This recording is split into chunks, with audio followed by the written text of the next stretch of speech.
Bonjour, dans ce nouvel épisode, je vous propose de découvrir ce qu'on appelle l'encodage, ou l'art et la manière de traiter l'information.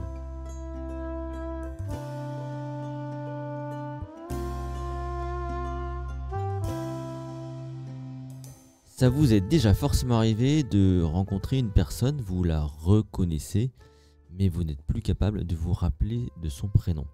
Ou alors vous lisez des livres et puis à un moment donné, vous vous rendez compte que vous n'avez pas retenu grand-chose, voire rien du tout. En tout cas, certainement pas l'auteur. Ou alors vous avez un discours à donner et puis le jour J, quand vous êtes face au public, alors que vous pensiez l'avoir quand même bien mémorisé, eh bien vous oubliez beaucoup d'informations. Tout ça, c'est dû au problème de traitement de l'information. C'est comment est-ce qu'on retient l'information par le traitement. C'est ce qu'on va donc aborder dans cet épisode. Bonjour, mon nom est Vincent Delourmel, je suis un mnémoniste, je suis l'auteur et le créateur du MémoCamp. J'étudie l'art de la mémoire depuis 1995 et dans ce podcast, je vous propose de découvrir comment fonctionne notre mémoire, notre cognition, l'attention, la concentration, bref, tout ce qui vous permet de vivre au quotidien avec votre mémoire.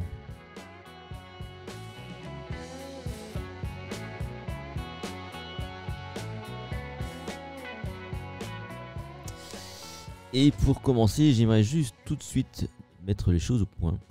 On va parler de traitement de l'information et ce que vous devez vraiment comprendre tout de suite, c'est que le plus important, c'est votre capacité à engager du temps et de l'effort. Alors je sais que ça ne fait pas forcément plaisir car on aimerait tous être capables de mémoriser sans aucun effort de façon magique.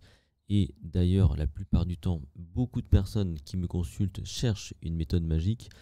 Par exemple, apprendre en dormant ou juste en répétant une fois ou sous hypnose ou je ne sais quoi. Et malheureusement, ça ne fonctionne pas vraiment comme ça. Lorsque vous voulez encoder, lorsque vous voulez retenir l'information, il est nécessaire à un moment donné d'y mettre un minimum de temps et d'effort. C'est très important de bien le comprendre parce que toutes les stratégies qu'on peut vous expliquer, toutes les méthodologies que vous pouvez découvrir, ça peut être des méthodologies en lien avec ce qu'on appelle les cartes mentales ou le mind mapping ou je ne sais quoi encore, des schémas ou des résumés, eh bien toutes ces méthodes fonctionnent parce que vous imitez et vous acceptez d'y mettre du temps et de l'effort. Et si vous avez compris ça, eh bien vous avez déjà fait la moitié du chemin.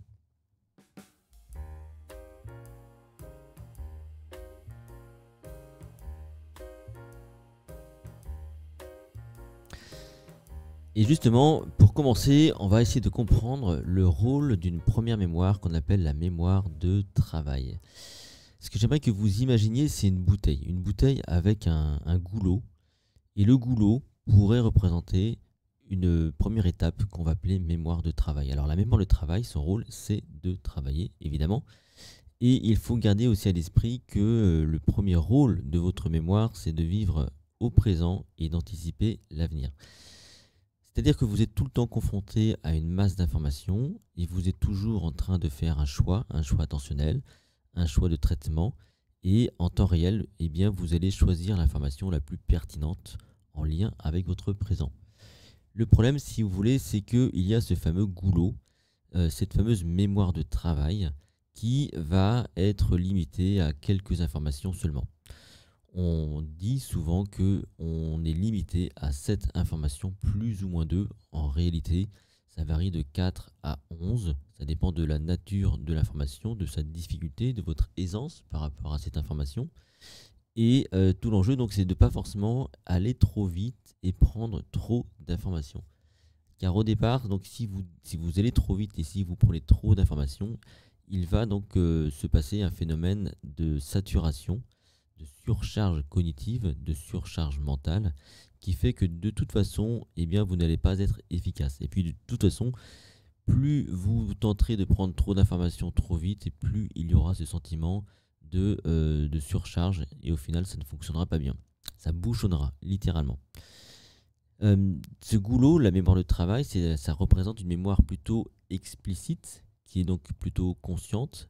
Elle nous trompe au quotidien, ou en tout cas, elle nous dérange au quotidien. Par exemple, vous êtes en train de faire une action, une activité, vous Vous êtes par exemple en train de plier du linge et tout à coup, vous vous rappelez qu'il faudrait que vous appeliez un tel.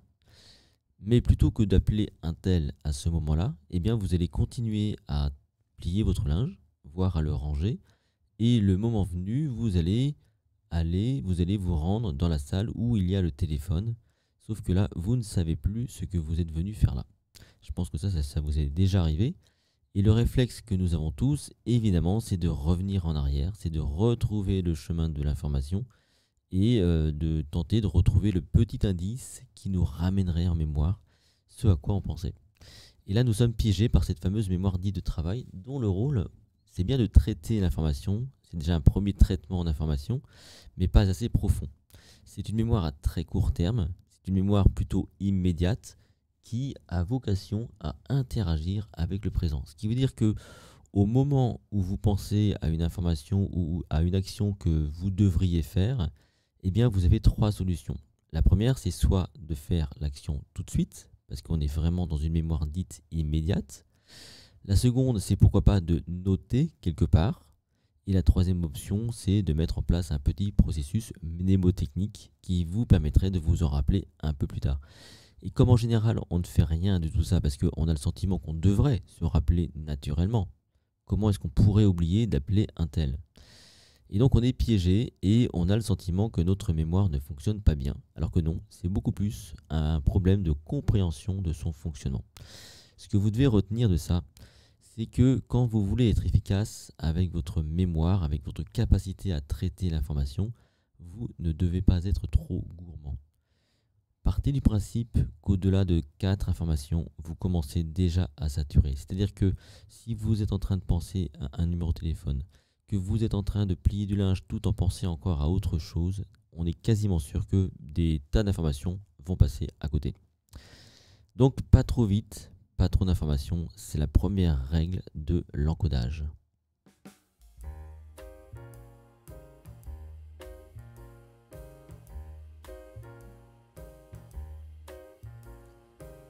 Vient ensuite la seconde étape qui est le traitement plus profond. Et là, je vais donc devoir vous parler de votre cerveau, de votre mémoire, comment tout cela fonctionne. Toutes les informations que vous recevez passent par vos 5 sens. Alors souvent, on parle de mémoire visuelle, auditive, etc. Partez du principe que votre mémoire est d'abord sensorielle. Elle a besoin de vos 5 sens. Et ce qui se retient bien, de façon globale, ce sont des informations que vous êtes capable de vous représenter mentalement. On parlerait à ce moment-là de mémoire iconique, mémoire des images. On retient bien ce qu'on est capable de se représenter. Et ça, je pense qu'on est tous d'accord. Ce qui est compliqué à retenir finalement, ce sont des informations abstraites qui ne nous parlent pas, qu'on n'est pas capable de visualiser. Donc toutes les informations passent par vos 5 sens et arrivent dans une zone où il y a ce qu'on appelle l'hippocampe, un petit organe qui est en lien avec la mémoire de travail, qui est très important, c'est un peu le centre de contrôle de votre mémoire, mais surtout ça transite par le système limbique dans lequel on va retrouver une mémoire dite épisodique, la mémoire des épisodes de votre vie. C'est une mémoire du contexte, c'est une mémoire qui vous permet d'interpréter et de faire de la mise en scène. C'est une mémoire plutôt concrète. Et elle est sensible, cette mémoire, à votre imagination, à votre créativité, à vos émotions également, parce que c'est une zone où on retrouve donc le siège des émotions. Et l'information qui donc arrive à ce moment-là, dans cette zone-là, va tenter donc de remonter et va commencer donc à s'abstraire et solliciter une mémoire plutôt sémantique, une mémoire du sens, une mémoire des faits, une mémoire de la connaissance. C'est là qu'on va plutôt aller vers des généralités. Et le secret de la mémoire sémantique, c'est le vocabulaire, c'est-à-dire que plus vous comprenez les mots, plus il est facile de retenir, et ça on est tous d'accord, hein. Quand on ne comprend pas, c'est compliqué de retenir. Et donc cette mémoire sémantique, elle est sensible au vocabulaire, mais aussi à votre capacité à catégoriser, à ranger les informations dans votre tête. Et ensuite, l'information, elle va tenter d'être exprimée, c'est-à-dire qu'on va tenter de la mettre en œuvre. C'est plutôt le rôle d'une mémoire procédurale, une mémoire plutôt implicite. qui permettent justement de consolider. Et là, c'est là qu'on retrouve la répétition, la mise en œuvre par des exercices. Et ensuite, l'information revient vers la partie centrale, vers l'hippocampe, pour finir son circuit, ce qu'on appelle le circuit de la mémoire. Et ces trois étapes, que sont la mémoire épisodique, sémantique et procédurale, forment ce qu'on appelle la mémoire à long terme.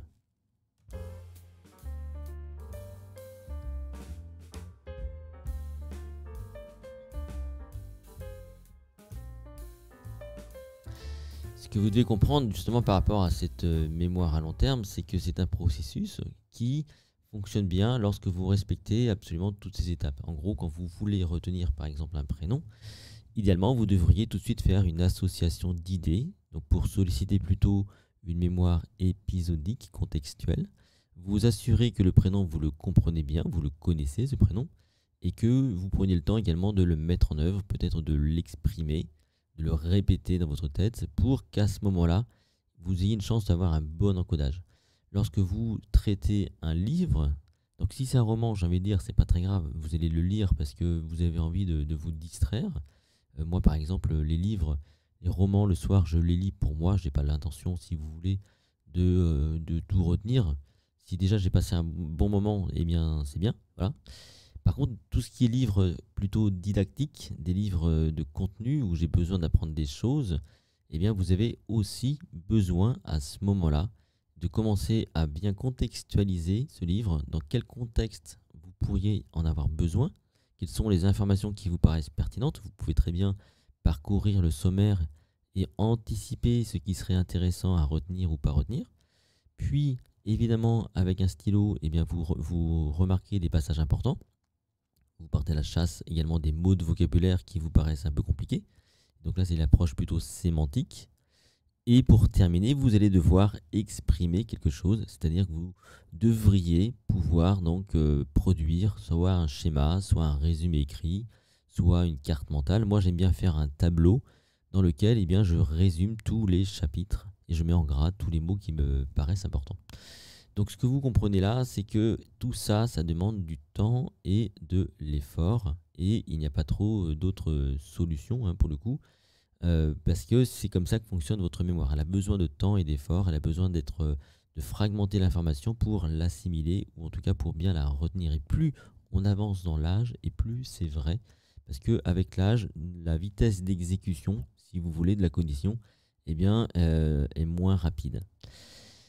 Ce que vous pourriez également comprendre de tout ça, c'est que toutes les bonnes pédagogies, finalement, sont des pédagogies qui donnent la part belle au départ à l'expérience, à l'histoire, au storytelling, au contexte, pour ensuite aller vers toute la partie abstraite, la sémantique. On est plutôt sur des pédagogies inductives, on part du concret pour aller vers l'abstrait, alors qu'on peut imaginer que dans nos contrées à nous en France, on a souvent des pédagogies déductives qui tentent d'aller de l'abstrait vers le concret. Et ça peut évidemment poser problème. Donc retenez ça. Quand vous avez des messages, par exemple, à faire passer, essayez toujours de commencer par une expérience ou par une anecdote ou par une histoire pour que les gens puissent raccrocher les wagons. Et ensuite, pourquoi pas donc commencer à abstraire et à généraliser, à faire une connaissance, à faire de l'information une connaissance qui sera donc comprise.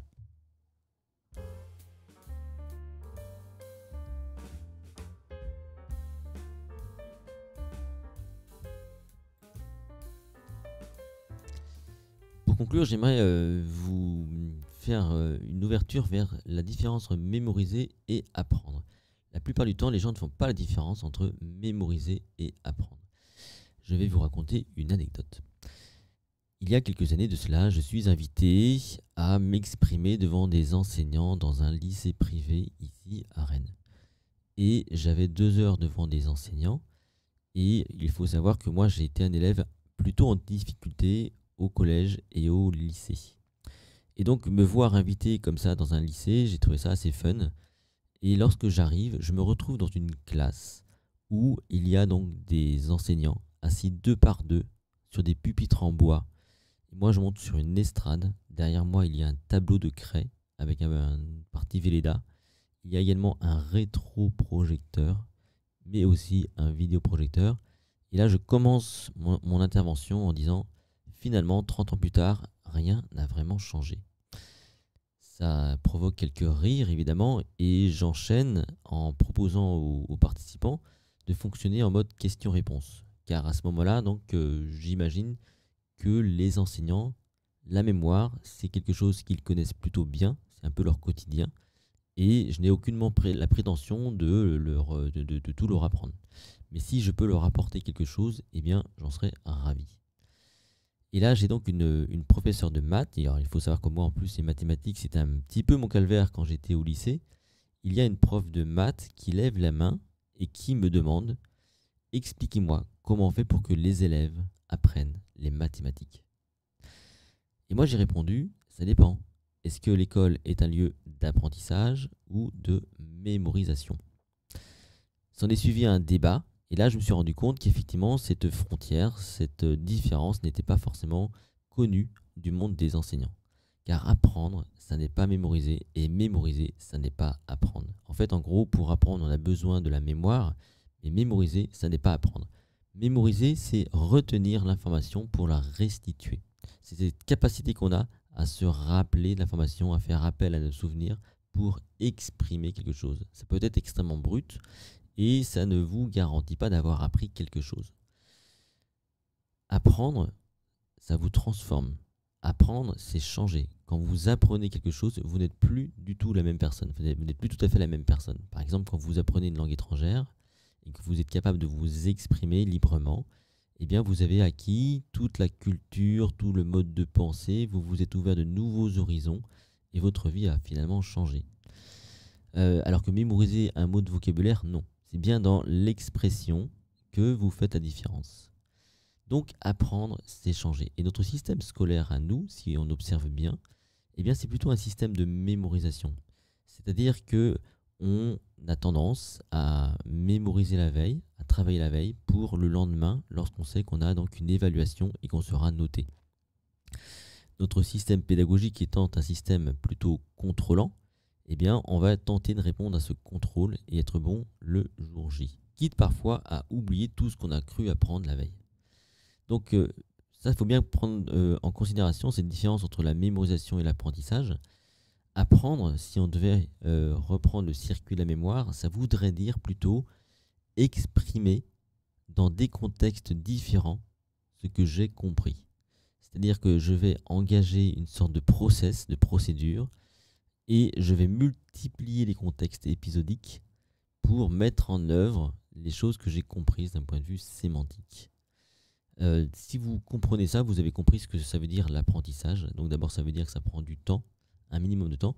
Par exemple, ce que je vous donne comme information sur la mémoire, si vous vous contentez de réécouter ce podcast, eh bien vous risquez de rester dans de la mémorisation. Pour apprendre, il faudrait que vous alliez lire, par exemple, un bouquin, un document, un écrit sur le même thème, mais donné différemment, dit différemment. Vous pourriez aussi aller voir, par exemple, une vidéo qui vous expliquerait la mémoire encore différemment. Et là, oui, vous auriez une approche multicontextuelle et vous commenceriez à apprendre. Et c'est là toute la différence entre mémoriser et apprendre. Retenez en tout cas que l'encodage, c'est votre capacité à engager du traitement de l'information et tout simplement donc à mettre du temps et de l'effort. Merci à vous pour votre écoute. Je vous retrouve très prochainement pour un prochain épisode. D'ici là, je vous rappelle que vous pouvez retrouver le MemoCamp sur mon site https://lessecrets.com. Vous pouvez rejoindre la communauté de ceux qui s'entraînent à travers la culture générale et le projet encyclopédique. Merci à vous et à très bientôt pour un prochain épisode.